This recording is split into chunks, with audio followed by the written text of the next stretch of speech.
পেঁয়াজের চারা বিক্রয় করা হবে।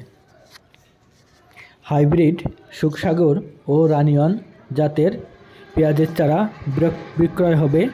আপনারা কেউ কিনতে আগ্রহী হলে এখানে যোগাযোগ করতে পারেন বালিয়াকান্দি রাজবাড়িতে। আমাদের এই ভাই তার নিজের জমিতে চারা রোপণের জন্য এই দানা দিয়েছিল। এখন তার জমিতে এই চারা লাগানোর পর অবশিষ্ট যে চারা আসে এগুলো সে বিক্রি করে দেবে।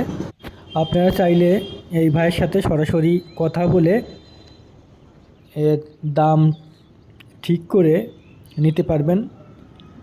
সরাসরি কথা বলার জন্য আপনারা এখানে যোগাযোগ করবেন। বর্তমান যে বাজার মূল্য তার থেকে কম বেশি যাই হোক কথা বলে আপনারা এই জাত নিতে পারবেন। এটা আপনার হাইব্রিড সেকেন্ড জেনারেশন এবং সুখসাগর রানিয়নও সেকেন্ড জেনারেশন। আপনারা চারাগুলো দেখে জমিতে এসে সরাসরি নিতে পারবেন। আমার কৃষক ভাইয়ের সাথে কথা বলে যদি পছন্দ হয়, দামে যদি আপনার ঠিক, আর নিতে চাইলে কমেন্টে জানান, অবশ্যই যোগাযোগ